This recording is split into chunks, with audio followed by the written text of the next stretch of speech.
Assalamualaikum warahmatullahi wabarakatuh.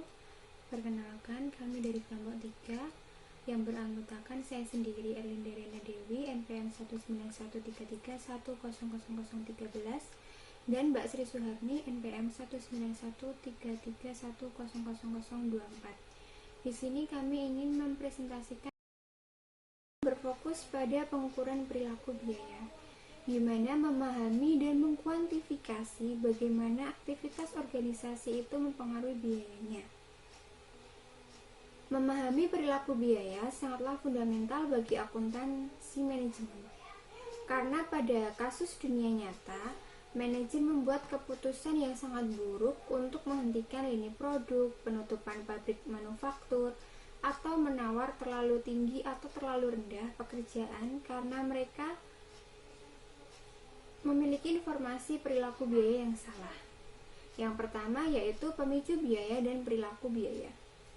Akuntan dan manajer seringkali mengasumsikan bahwa perilaku biaya bersifat linier selama beberapa rentang aktivitas yang relevan atau tingkat pemicu biaya.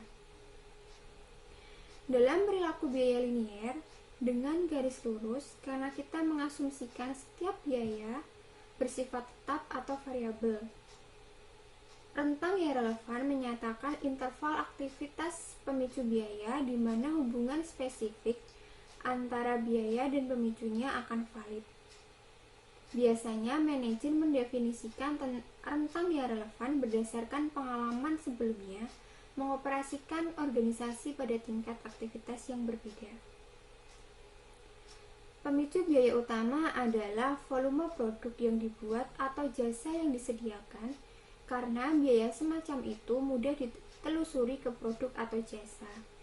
Contohnya di bagian percetakan, yaitu biaya tenaga kerja percetakan, kertas, tinta, dan penjilitan yang menghasilkan semua salinan buku. Dalam praktik, banyak organisasi menggunakan hubungan linier dengan satu pemicu biaya untuk menguraikan setiap biaya, walaupun kebanyakan biaya memiliki penyebab yang beragam. Pendekatan ini lebih mudah dan lebih murah dibanding menggunakan hubungan nonlinier atau pemicu biaya berganda. Selanjutnya yaitu pengaruh manajemen terhadap perilaku biaya. Yang pertama, keputusan tentang produk dan jasa serta rantai nilai. Di seluruh rantai nilai, manajer mempengaruhi perilaku biaya. Pengaruh ini muncul melalui pilihannya atas proses dan desain produk, tingkat kualitas, fitur produk, saluran distribusi, dan sebagainya. Masing-masing dari keputusan tersebut berkontribusi terhadap kinerja organisasi, dan manajer harus mempertimbangkan biaya serta manfaat setiap keputusan. Sebagai contoh, di sini ada perusahaan rental mobil yang akan menambah fitur pada jasanya hanya jika biaya fitur tersebut, misalnya sistem navigasi GPS di kendaraannya, dapat ditutupi oleh laba dari peningkatan bisnis dan atau fee ekstra yang akan dibebankan atas fitur. Kedua yaitu keputusan kapasitas. Biaya kapasitas atau capacity cost adalah biaya tetap agar mampu mencapai tingkat produksi atau jasa, sembari mempertahankan atribut produk atau jasa seperti kualitas. Sebagian besar perusahaan jarang membuat keputusan kapasitas. Perusahaan mempertimbangkan keputusan kapasitas sebagai strategis karena keterlibatan sejumlah sumber daya. Keputusan kapasitas tidak tepat dapat memiliki konsekuensi serius terhadap daya saing perusahaan. Akan tetapi, beberapa perusahaan sering membuat keputusan kapasitas sehingga hampir menjadi keputusan operasi yang rutin, seperti membuka gerai Starbucks dan McDonald's yang baru. Dalam kasus ini, keputusan untuk membuka gerai baru yang bersifat strategis, tetapi keputusan tersebut jadi sangat terstruktur. Perusahaan dalam industri yang variasi permintaannya bersifat jangka panjang harus berhati-hati ketika mengambil keputusan kapasitas. Perusahaan mungkin tidak mampu sepenuhnya memulihkan biaya kapasitas tetap jika permintaan turun selama perekonomian sedang lesu. Selain itu, keputusan kapasitas juga dapat menuntut komitmen etika dari para karyawan, sehingga sebagian besar perusahaan berusaha mempertahankan kebijakan ketenagakerjaan yang stabil sehingga tidak perlu memberhentikan atau mem-PHK karyawan kecuali ada pergeseran permintaan yang drastis. Yang ketiga yaitu biaya tetap atau biaya tetap yang terikat. Biaya tetap adalah biaya yang terikat perusahaan, biasanya muncul dari kepemilikan fasilitas, peralatan, dan struktur organisasi dasar. Biaya itu termasuk pembayaran hipotek, pembayaran bunga utang jangka panjang, pajak properti, asuransi, dan gaji personel kunci. Hanya perusahaan drastis dalam filosofi, skala, atau lingkup operasi yang dapat mengubah biaya tetap yang terikat tersebut di periode, yaitu biaya tetap diskresioner. Biaya tetap diskresioner itu tidak memiliki hubungan yang nyata dengan tingkat kapasitas atau aktivitas output. Perusahaan menentukannya sebagai bagian dari proses perencanaan periodik, di mana di setiap periode perencanaan, manajemen akan menentukan berapa banyak yang dihabiskan atas item diskresioner seperti biaya iklan dan promosi, PR, biaya penelitian dan pengembangan, sumbangan amal, program pelatihan karyawan, dan jasa konsultasi manajemen. Biaya-biaya tersebut kemudian menjadi tetap hingga periode perencanaan selanjutnya. Manajer dapat mengubah biaya tetap diskresioner menjadi naik atau turun bahkan dalam periode anggaran jika memutuskan bahwa biaya tetap bahwa tingkat pengeluaran yang berbeda diinginkan. Karena itu, manajer dapat mengeliminasi biaya diskresioner semacam itu hampir sepenuhnya selama tahun tertentu pada masa sulit, tetapi tidak dapat mengurangi biaya yang terikat.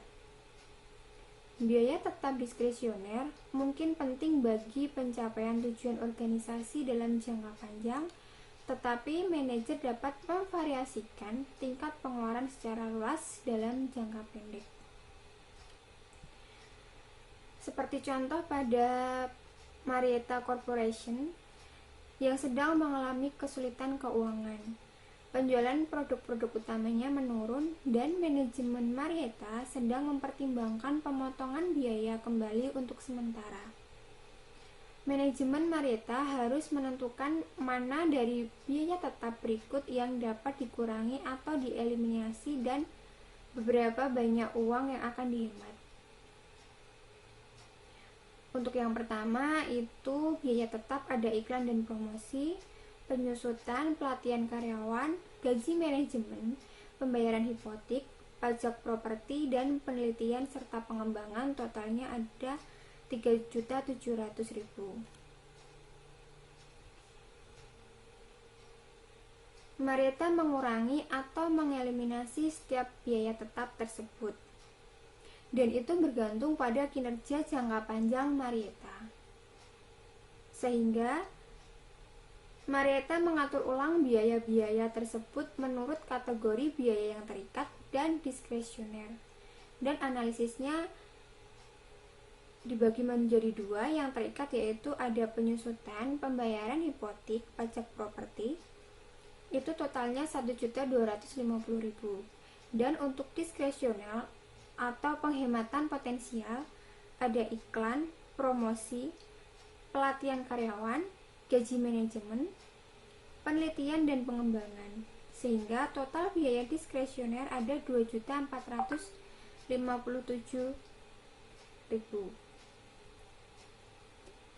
Yang kelima yaitu keputusan teknologi.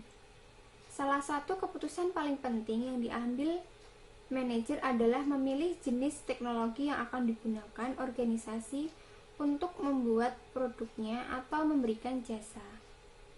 Pilihan posisi teknologi, misalnya manufaktur padat karya versus robotik, jasa perbankan pribadi versus teller otomatis, atau penjualan online versus di toko, yang digunakan organisasi untuk mencapai tujuan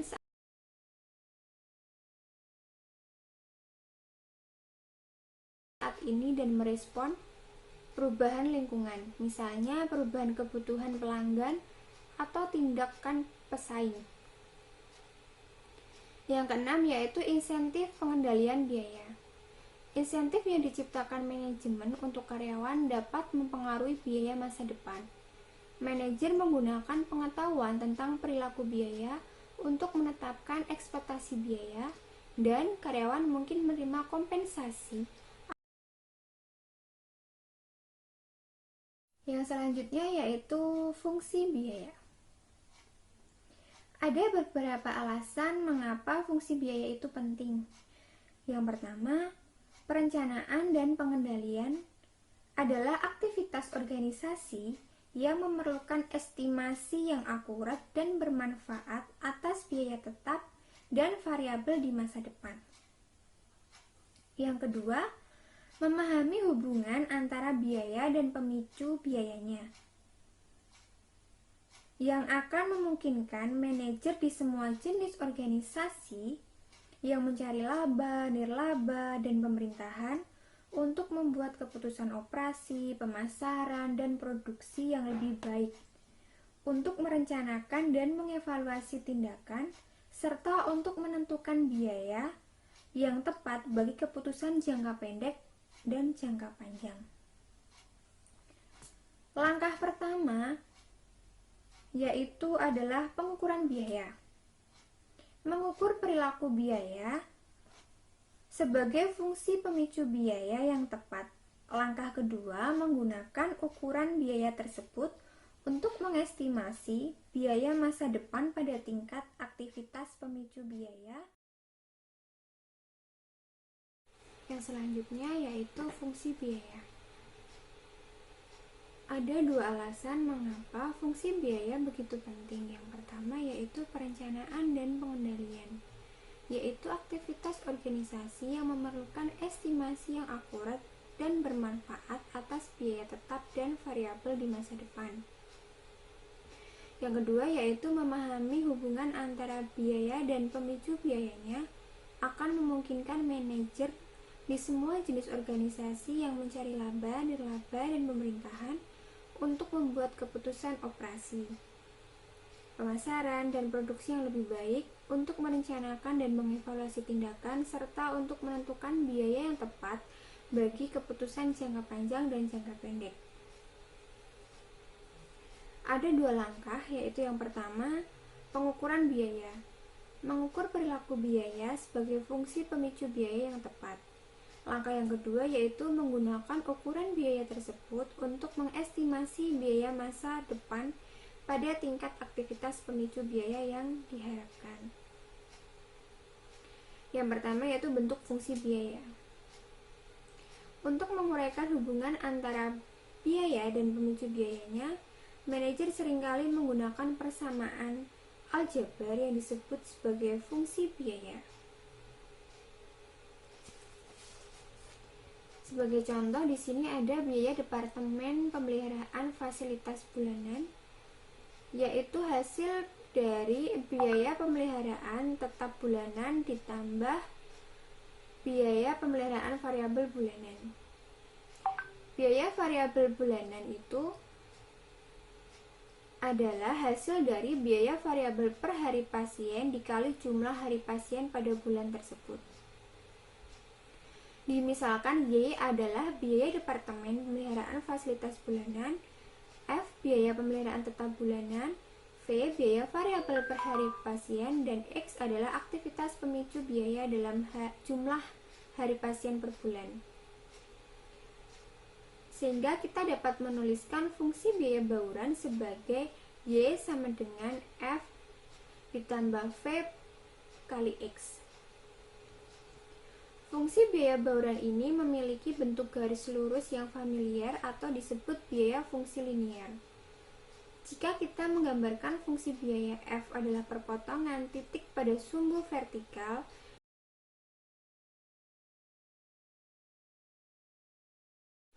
yang selanjutnya yaitu mengembangkan fungsi biaya. Ada dua kriteria untuk memperoleh fungsi biaya yang bermanfaat dan akurat. Yang pertama, fungsi biaya harus masuk akal, yaitu dapat dipercaya. Observasi pribadi atas biaya dan aktivitas, jika memungkinkan, akan menyediakan bukti terbaik tentang hubungan yang masuk akal antara sumber biaya dan pemicu biayanya. Beberapa hubungan biaya menurut sifatnya tidak dapat diamati secara langsung, sehingga analis biaya harus yakin bahwa hubungan yang diusulkan itu valid. Banyak biaya mungkin bergerak bersama dengan sejumlah pemicu biaya, tetapi hubungan sebab akibat mungkin tidak muncul. Hubungan sebab akibat yaitu pemicu biaya yang menyebabkan organisasi mengeluarkan biaya sumber daya. Harus ada agar fungsi biaya bermanfaat dan akurat. Yang kedua, yaitu fungsi biaya yang mengestimasi biaya pada tingkat aktivitas aktual juga harus dapat diandalkan sesuai dengan biaya yang diamati. Kita menilai reliabilitas dalam hal goodness of fit, seberapa baik fungsi biaya menjelaskan perilaku biaya di masa lalu. Jika goodness of fit baik dan kondisi di masa depan tidak berubah, fungsi biaya harus menjadi prediktor biaya masa depan yang dapat diandalkan. Manajer menggunakan kriteria tersebut secara bersamaan ketika memilih fungsi biaya. Masing-masing diperiksa satu sama lain. Seorang manajer harus memahami sepenuhnya operasi dan cara akuntan mencatat biaya untuk menentukan fungsi biaya yang masuk akal serta dapat diandalkan, yang menghubungkan sebab akibat.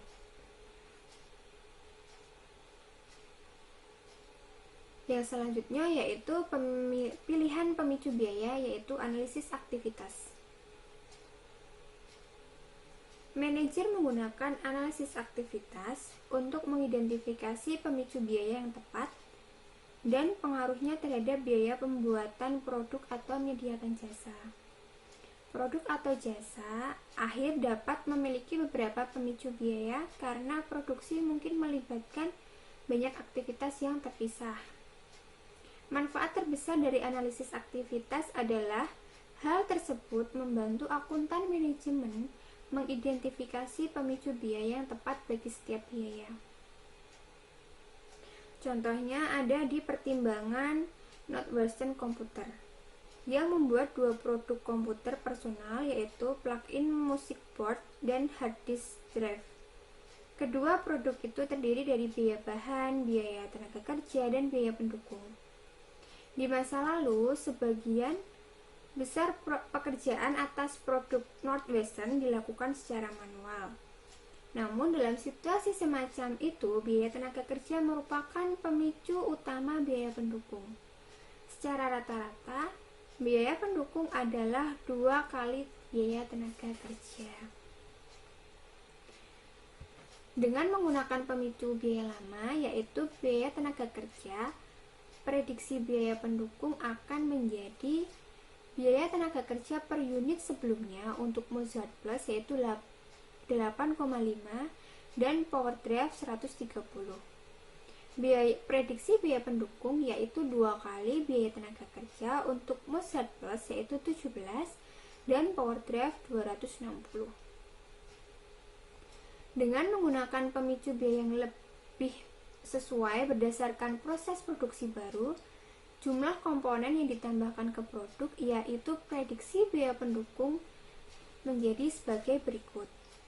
Prediksi biaya pendukung pada 20 per komponen Untuk Mozart Plus yaitu 20 dikali 5 komponen adalah 100, dan untuk Power Drive dari 20 dikali 9 komponen menjadi 180.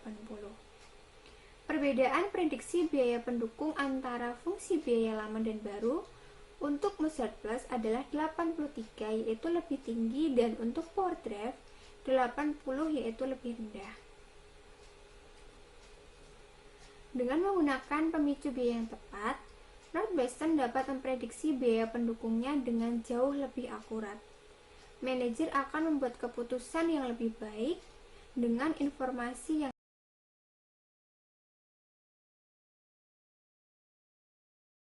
Metode pengukuran fungsi biaya.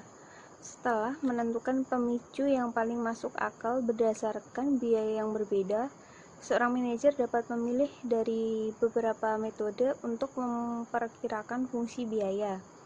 Metode-metode tersebut diantaranya yang pertama analisis rekayasa, analisis akun, analisis tinggi rendah, analisis visual fit, dan yang terakhir analisis regresi least square. Metode-metode tersebut tidak bersifat mutually eksklusif. Manajer bisa menggunakan gabungan dua atau lebih metode untuk mengkonfirmasi kesimpulan mengenai perilaku biaya.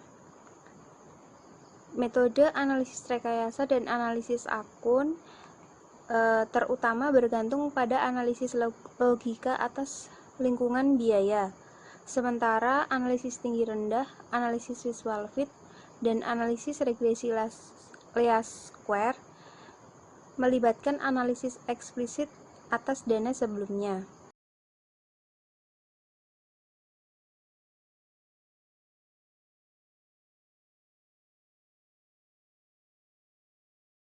Yang pertama, analisis rekayasa. Analisis rekayasa merupakan metode yang mengukur perilaku biaya berdasarkan biaya apa yang harus dikeluarkan dalam proses yang sedang berjalan. Hal tersebut memerlukan review sistematis atas bahan baku, perlengkapan, tenaga kerja, jasa pendukung, dan fasilitas yang diperlukan untuk produk dan jasa. Analis bahkan dapat menggunakan analisis rekayasa dengan sukses untuk produk dan jasa yang baru selama organisasi telah berpengalaman dengan biaya serupa. Hal ini dikarenakan mereka dapat mendasarkan pengukuran atas informasi dari personel yang terlibat langsung dengan produk dan jasa. Dari informasi tersebut, analis biaya mengestimasi biaya masa depan apa yang harus dikeluarkan. Jika analis biaya telah berpengalaman dan memahami aktivitas operasi, maka prediksi biaya mungkin cukup bermanfaat dan dapat diandalkan bagi pengambilan keputusan. Dan metode analisis rekayasa ini memiliki kelemahannya terletak pada upayanya yang mahal dan contoh analisis rekayasa. Misalnya, seorang asisten administrator rumah sakit mewawancarai personil pemeliharaan fasilitas dan mengamati aktivitasnya pada beberapa hari secara acak selama 1 bulan.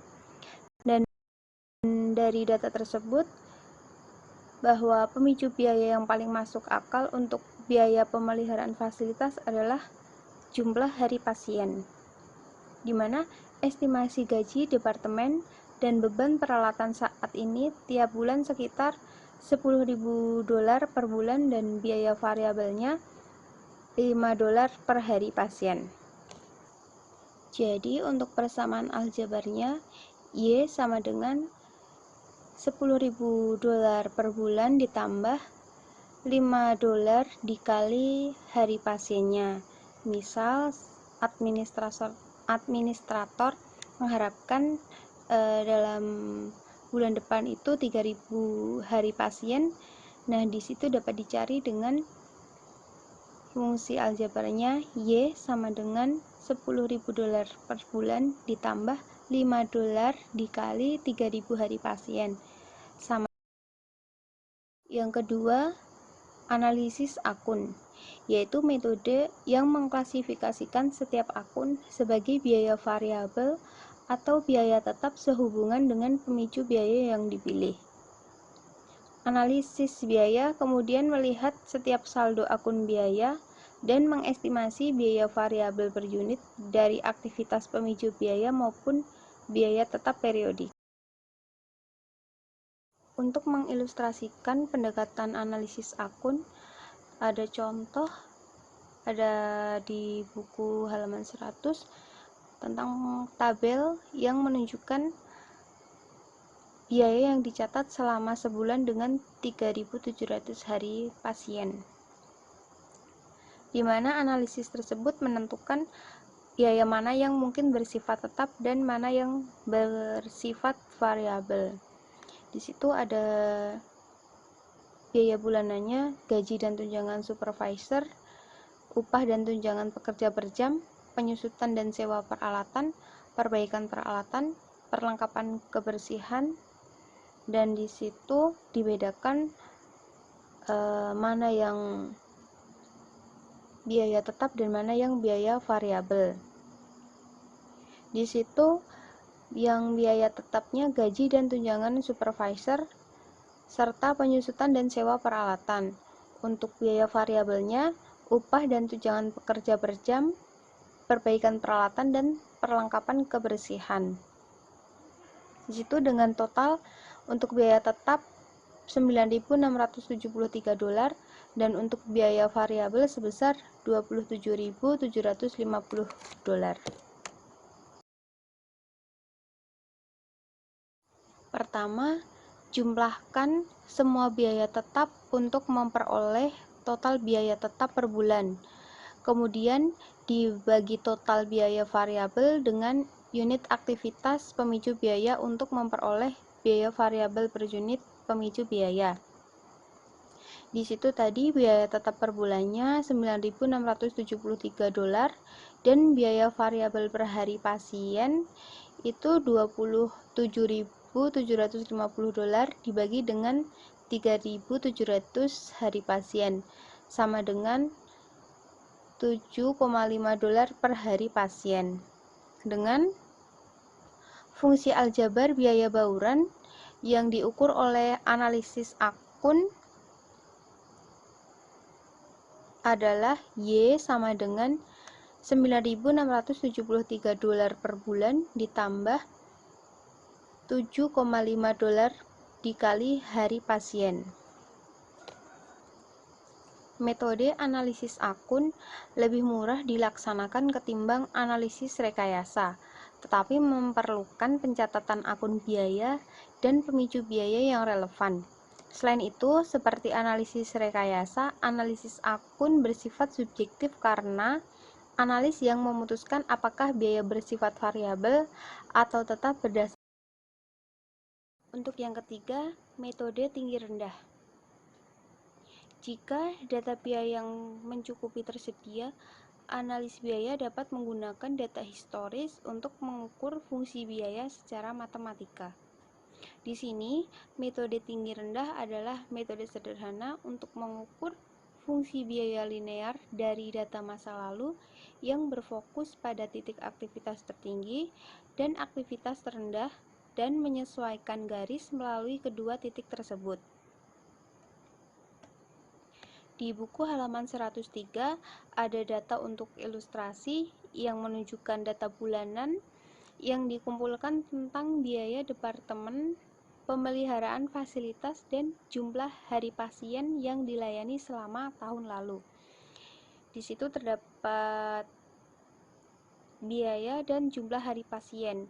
Bisa dilihat untuk biaya tertinggi itu di bulan April dengan biaya 47.000 dan jumlah hari pasiennya 4.900 hari. Kemudian untuk biaya terendah itu di bulan September sebesar biayanya 17.000 dan jumlah hari pasiennya 1.200 hari. Nah, untuk grafiknya, untuk horizontal, garis horizontal yaitu jumlah hari pasien, dan vertikalnya biaya departemennya. Itu langkah pertama yang dilakukan adalah memplot titik-titik data historis pada grafik dengan fokusnya itu tertuju pada titik aktivitas tertinggi dan terendah. Untuk titik terendah tadi ada jumlah pasiennya 1.200, untuk vertikalnya 17.000, dan untuk titik tertinggi untuk jumlah hari pasiennya 4.900 dan biayanya 47.000. Kita bisa mencari biaya variabel per pasiennya dengan menggunakan rumus biaya variabel sama dengan perubahan biaya dibagi perubahan aktivitas, di mana perubahan biaya itu selisih biaya tertinggi dikurangi biaya terendah, dan perubahan aktivitasnya jumlah hari pasien tertinggi dikurangi jumlah hari pasiennya terendah. Berdasarkan data tersebut, biaya variabel per hari pasien bisa dicari, yaitu $47.000 dikurangi $17.000 dibagi 4.900 dikurangi 1.200 hari pasien, dan memperoleh $30.000 dibagi 3.700 hari sama dengan $8,1081 per hari pasien. Kemudian kita dapat mencari biaya tetap per bulannya, yaitu total biaya bauran dikurangi total biaya variabel. Untuk X tinggi, biaya tetapnya sebesar $47.000 dikurangi $8,1081 dikali 4.900 hari pasien sama dengan $7.270 per bulan. Dan untuk yang rendah, biaya tetapnya adalah $17.000 dikurangi $8,1081 dikali 1.200 hari pasien sama dengan $7.270 per bulan. Nah, fungsi biaya Departemen Pemeliharaan Fasilitas yang diukur dengan metode tinggi rendah adalah Y sama dengan $7.270 per bulan ditambah $8,1081 dikali hari pasien. Untuk keunggulan metode tinggi rendah adalah metode tersebut mudah digunakan dan tidak banyak titik data yang diperlukan. Sedangkan untuk kelemahannya adalah pilihan titik tinggi dan rendah bersifat subjektif. Kemudian metode tinggi rendah ini tidak menggunakan semua data yang tersedia dan metode ini tidak dapat diandalkan. Untuk selanjutnya, metode visual fit, yaitu metode di mana analis biaya secara visual menyesuaikan garis lurus melalui plot semua data yang tersedia dengan menggunakan pertimbangan untuk menyesuaikan garis sedekat mungkin dengan titik yang diplot. Untuk contohnya ada di buku halaman 106 yang tadi menggunakan data di halaman 103. Ini menunjukkan data biaya Departemen Pemeliharaan Fasilitas selama 12 bulan terakhir, dan dengan mengukur di mana garis bersinggungan dengan sumbu biaya, kita dapat secara visual mengestimasikan biaya tetap bulanan sekitar $10.000 per bulan. Dan untuk menentukan biaya variabelnya per hari pasien, pilih tingkat aktivitas, misalnya 1.000 hari pasien, dan secara visual total biayanya pada tingkat aktif. Untuk biaya variabel per hari pasien bisa dicari dengan menggunakan total biaya dikurangi biaya tetap dengan unit aktivitas, dimana tadi biaya totalnya sebesar $17.000 dikurangi biaya tetap bulanannya $10.000 dan dibagi tingkat aktivitasnya 1000 hari pasien sama dengan $7 per hari pasien.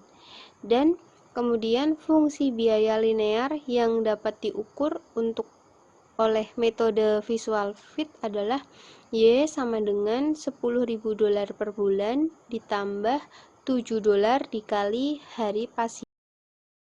Selanjutnya, metode regresi Least Square merupakan metode yang mengukur fungsi biaya secara lebih objektif dengan menggunakan statistik untuk menyesuaikan fungsi biaya dengan semua data. Di buku halaman 107 ada peraga 3-5 di mana ukuran biaya tetapnya sebesar $9.329